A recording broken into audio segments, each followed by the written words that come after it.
Boris Johnson restera dans l'histoire comme le Premier ministre britannique qui a mené à son terme le Brexit. Les partis d'opposition tels que les travaillistes et les libéraux démocrates ont subi ce divorce avec l'Union européenne comme un échec cuisant, peu de temps après leur lourde défaite aux élections générales de décembre. Ils doivent désormais mettre en place une nouvelle stratégie pour conserver une influence politique dans le pays.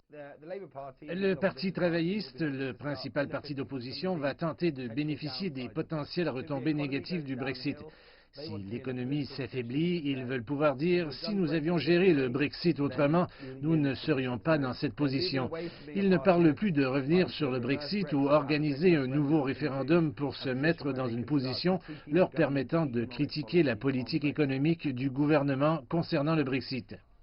Le gouvernement de Boris Johnson a récemment dévoilé sa future politique d'immigration à points qui permettra aux travailleurs venant de l'Union européenne de venir s'installer au Royaume-Uni en fonction de leur niveau de qualification. L'occasion pour les partis d'opposition de réaffirmer leur désaccord avec le Premier ministre et le Parti conservateur. Nous savons très bien que le gouvernement a souvent parlé de diminuer le nombre d'immigrés et ils n'ont jamais atteint leur objectif.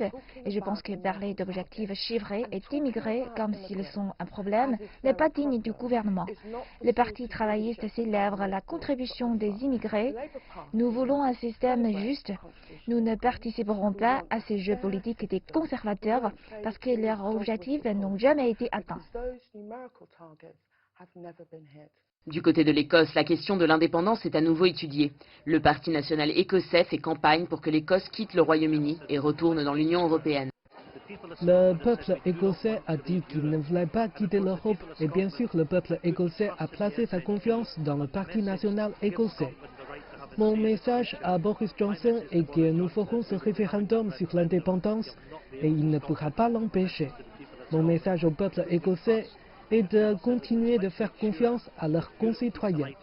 Laissez-nous nous assurer de conserver le lien avec l'Europe et que l'Écosse devienne un pays indépendant au sein de l'Union européenne. L'Écosse n'est pas la seule des nations constitutives du Royaume-Uni qui s'inquiète des retombées du Brexit. L'Irlande du Nord, jusqu'ici au cœur des négociations compte tenu de sa frontière terrestre avec l'Union européenne et son histoire mouvementée, n'a toujours pas de statut bien défini. Oui, nous avons quitté l'Union européenne, mais malheureusement pour nous qui vivons en Irlande du Nord, nous sommes toujours sujets aux règles du marché unique. Nous avons vraiment besoin d'informations claires sur ce que cela signifie pour nous en Irlande du Nord, en ce qui concerne les futurs accords commerciaux et ce qui va se produire lorsque nous importons des produits de Grande-Bretagne. Car oui, nous dépendons beaucoup de ces produits britanniques.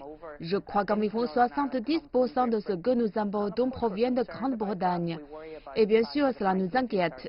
Nous nous inquiétons que cela réduise nos choix en tant que consommateurs et d'une possible hausse des prix en Irlande du Nord. Le Royaume-Uni a entamé la deuxième phase des négociations avec l'Union européenne après le 31 janvier. Mais au sein du pays, le sujet divise toujours autant. Le Premier ministre Boris Johnson doit faire face à un Parlement divisé et à la menace de transformation profonde du pays, dont l'unité est mise en danger par les volontés d'indépendance de certaines nations. Floriane Virgile, Londres, CGTN.